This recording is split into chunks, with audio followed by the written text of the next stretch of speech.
আজকে দেশ করতে জুলাই পদযাত্রায় জাতীয় নাগরিক পার্টি এসেছে এই বরগুনায়।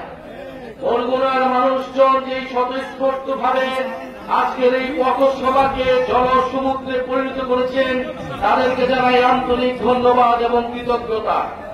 প্রিয় বরগুনাবাসী, আমরা জানি বরগুনা দক্ষিণ উপকূলের একটি জেলা, নদী এবং সমুদ্রের সাথে সংগ্রাম করে যে জনগোষ্ঠী, তার নাম বরগুনা। এই বরগুনায় আমাদের যারা মৎস্যজীবীরা রয়েছেন, যারা আমাদের মজুররা রয়েছেন, কৃষক রয়েছেন, আমরা তাদের সন্তান। আমরা এসেছি আজকে আপনাদের কাছে। আমরা সেই তরুণ যারা জুলাই গণঅভ্যুত্থানে অংশ নিয়ে শেখ হাসিনাকে দেশ ছাড়া করেছিলাম। প্রিয় বরগুনাবাসী, আপনারা জানেন বিগত 16 বছর দেশে একটা ফ্যাসিস্ট সরকার ছিল।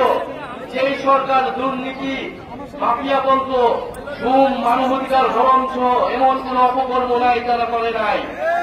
সেই অপকর্ম থেকে বাংলাদেশকে মুক্তি দিতে, স্বৈরাচারকে মুক্তি দিতে দেশের ছাত্র তরুণরা রাজপথে নেমে এসেছিল।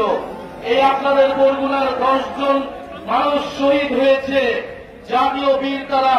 তাদের কারণে আমরা আজকে নতুন স্বাধীনতা এবং মুক্তি লাভ পেয়েছি। আমরা সেই সকল শহীদদেরকে স্মরণ করছি শ্রদ্ধার সাথে। যারা আহত যোদ্ধা রয়েছে, যাদের গায়ে এখনো বুলেট রয়েছে, যাদের অঙ্গহানি হয়েছে, তাদের কারণে আমরা স্বাধীনতা পেয়েছি নতুন করে, তাদেরকেও আমরা স্মরণ করছি শ্রদ্ধার সাথে। প্রিয় বরগুনাবাসী, আমরা জানি অনেক লড়াই সংগ্রাম করে আপনাদের উপকূলে টিকে থাকতে হয়। দুর্যোগ এবং নদী ভাঙন সবকিছুকে উপেক্ষা করে বরগুনাবাসী লড়াই সংগ্রাম করে যায়। বরগুনাবাসীর দিকে কেউ তাকায় না। উন্নয়নের মূলে চলেও বরগুনা পর্যন্ত সেই উন্নয়ন কতটুকু এসেছে সেটা আপনারাই ভালো জানেন। প্রিয় বরগুনাবাসী, আমরা জানি এখানে জলবায়ু দুর্যোগ রয়েছে। বরগুনায় লবণাক্ত পানি কৃষির সমস্যা তৈরি করছে, সুপেয় পানির অভাব তৈরি করছে। বরগুনায় আমাদের জলবায়ু উদ্বাস্তু তৈরি হচ্ছে পুরা বাংলাদেশের। আমরা বলি যে আগামী দিনে বঙ্গোপসাগর হচ্ছে আমাদের ভবিষ্যৎ এবং সম্ভাবনার জায়গা। সেই জায়গায় বরগুনায় মতো উপকূলীয় অঞ্চলগুলোকে আমাদের শক্তিশালী ঘাঁটি হিসেবে গড়ে তুলতে হবে।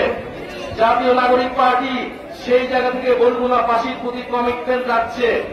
বরগুনার প্রতিটি নদী আমাদের রক্তধারা, বরগুনার জেলে মজুররা আমাদের পরম আত্মীয়। প্রিয় বরগুনাবাসী, আমরা জানি জুলাই গণঅভ্যুত্থানের পরে চাঁদাবাজ এবং দুর্নীতি আবারও চেপে বসেছে বাংলাদেশ রাষ্ট্রে। আমরা বলেছিলাম যে চাঁদাবাজ এবং মাফিয়াদের যে সিস্টেম টিকিয়ে রাখে, সেই সিস্টেমে আমরা পতন চাই। কিন্তু দেখেছি যে সেই সিস্টেমকে আবারও টিকিয়ে রাখতে একটি দল, চাঁদাবাজ এবং দুর্নীতিকে প্রশ্রয় দিচ্ছে একটি দল। আপনারা কয়েকদিন আগে ঢাকায় দেখেছেন এই বরগুনা এলাকার সন্তান সোহাগকে কিভাবে বিভৎসভাবে পাথর দিয়ে জনসম্মুখে সবার সামনে হত্যা করা হয়েছে। বরগুনাবাসীকে এই ধরনের সিস্টেম দেখতে চায়? বরগুনাবাসীকে এই পাথর মেরে হত্যার রাজনীতি দেখতে চায়? বরগুনাবাসীকে এই চাঁদাবাজির রাজনীতি দেখতে চায়? প্রিয় বরগুনাবাসী, আপনাদের সন্তানকে ঢাকা শহরে এইভাবে মেরে ফেলা হয়েছে। আপনারা তার প্রতিবাদ তৈরি করুন। আপনারা সেই দৃশ্য বাংলাদেশের প্রতিটি মানুষকে দেখান যে কিভাবে গণঅভ্যুত্থানের পরে হাজারো মানুষের রক্তের পরেও এই সরকারের আইন শৃঙ্খলার ব্যর্থতা এবং একটা রাজনৈতিক দলের চাঁদাবাজদের সমর্থন দেওয়ার ফলে আপনাদের সন্তানকে কিভাবে পাথর মেরে হত্যা করা হয়েছে। প্রিয় বরগুনাবাসী, আমরা আপনাদের এলাকার সমস্যা নিয়ে কাজ করতে চাই, পরিবেশ বান্ধব উন্নয়ন করতে চাই। আমরা চাই এই বরগুনা নদী সমুদ্র রক্ষা হবে, উপকূল সুরক্ষা হবে এবং মানুষের স্বাস্থ্য এবং শিক্ষার সমস্যা দূর হবে। আপনাদের এলাকার সন্তান ফয়সাল মাহমুদ শান্ত জাতীয় নাগরিক পার্টিতে গুরুত্বপূর্ণ ভূমিকা পালন করছে। ছাত্র জীবনে ফ্যাসিবাদের বিরুদ্ধে লড়াই করেছে দীর্ঘদিন। আপনারা তার সাথে থাকবেন, তিনি আপনাদের সমস্যা নিয়ে কথা বলবেন। পরিশেষে আরেকটা কথা বলতে চাই, গণহত্যার বিচার এবং নতুন বাংলাদেশের জন্য আমরা সংস্কার চাই। আপনারা কি সংস্কার চান? সংস্কার ছাড়া আমরা নতুন বাংলাদেশ কখনোই পাব না। আমরা উচ্চকক্ষ চাই। আমরা চাই দুদক থেকে শুরু করে নির্বাচন কমিশনের নিরপেক্ষভাবে নিয়োগ হবে। আমরা চাই প্রধানমন্ত্রীর ক্ষমতা নিয়ন্ত্রিত থাকবে।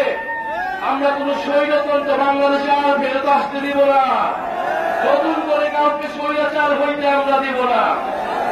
আমরা জাতীয় নাগরিকভাবে স্পষ্টভাবে বলেছি, আমরা বাংলাদেশপন্থী রাজনীতি করব। বাংলাদেশে ভারতপন্থী এবং পাকিস্তানপন্থী রাজনীতির কোন জায়গা হবে না।